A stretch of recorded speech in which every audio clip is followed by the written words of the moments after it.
Mobil manual itu dulu diandalkan banget ya, apalagi di Indonesia. Itu tahun 80, 90, hampir semua mobil yang beredar di Indonesia itu mobil manual. Tapi berbalik 180 derajat, saat ini mobil manual itu semakin ditinggalkan dan orang mulai beralih ke mobil otomatis.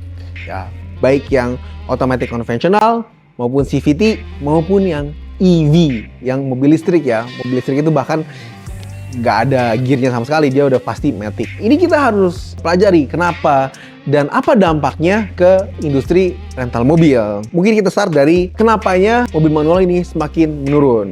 Mobil manual emang dulu terkenal itu perawatannya yang sangat gampang, relatif lebih mudah dibandingkan dengan mobil matic. Dan secara harga pun lebih murah ketika kita beli mobil manual dibandingkan dengan mobil matic. Tapi ya balik lagi, apalagi kalau kita berkendara mobil manual di Jakarta, kita datang ke bisnis distrik di Jakarta tuh segitiga emas, Kuningan, Senayan sama Monas.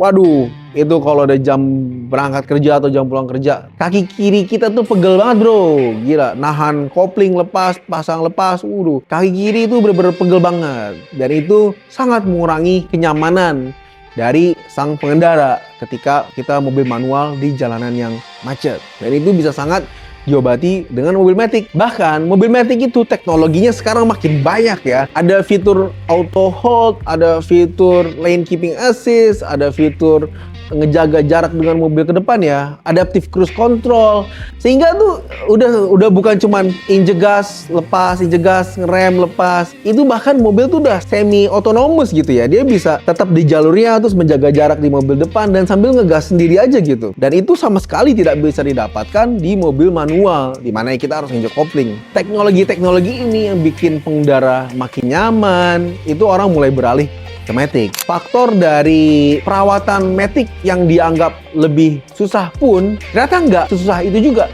Selama olinya diganti tepat waktu, terus dicek secara rutin, nggak dibejek abis-abisan, transmisi matic pun bisa awet dan tahan lama. Nah, kalau masalah harga, ya memang mobil matic sampai saat ini pun harganya lebih tinggi dibanding mobil manual. Cuman ya daya beli masyarakat yang semakin tinggi menyebabkan juga nggak masalah deh gue ngeluarin 10 juta, 15 juta lebih untuk mobil matic biar kaki gue nggak pegel, gue bisa berkendara dengan nyaman. Bahkan ya banyak mobil baru yang sekarang itu sudah tidak ada varian manual ya. Contohnya Innova Zenix itu sudah nggak ada sama sekali varian manual ya, semuanya full matic.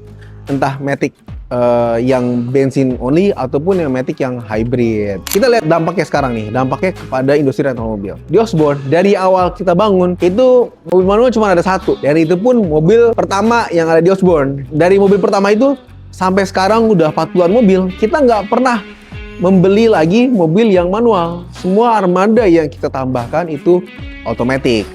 Karena ya, orang yang bisa nyetir mobil manual pasti bisa nyetir matic. Meskipun dia nggak pernah ya. Tapi ada tuh ya customer dia ngomong, saya itu bisa nyetir manual, tapi saya nggak bisa matic. Lah itu bukan yang nggak bisa sebetulnya, karena nggak pernah coba aja. Saya percaya ya, dia nyobain 5 menit mobil matic, udah langsung bisa. Nggak perlu latihan macem-macem. 180 derajat terbalik, ketika orang yang biasa mobil matic cuman bisa matic, dia ngomong nggak bisa manual, itu dia beneran nggak akan bisa bawa mobil manual.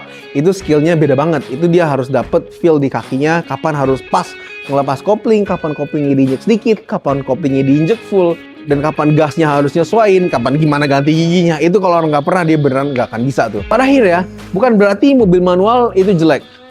Mobil-mobil yang sedikit lebih besar dan bisa bawa penumpang banyak, itu cenderung masih manual.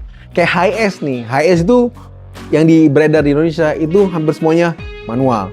Tapi nggak terlalu jadi masalah, karena orang yang pesen Hiace itu 95% itu pasti sewa Hiace beserta supirnya. Jadi ya tergantung supirnya aja, harus bisa bawa manual. Kurang lebih seperti itu ya gambarannya, kenapa manual mulai menurun. Orang udah mulai ngerasa jalanan macet, pegel, dan ternyata nggak susah itu juga merawat mesin matic gitu. Dan dampaknya ke rental ya, kita banyakin aja lah armada matic kita, hanya 1-10% aja jumlah yang manualnya. Kita mau tahu juga dong komentar kamu tentang mobil manual dan sekiranya lebih suka mana sih, matic atau manual. Kita tunggu ya di kolom komentar.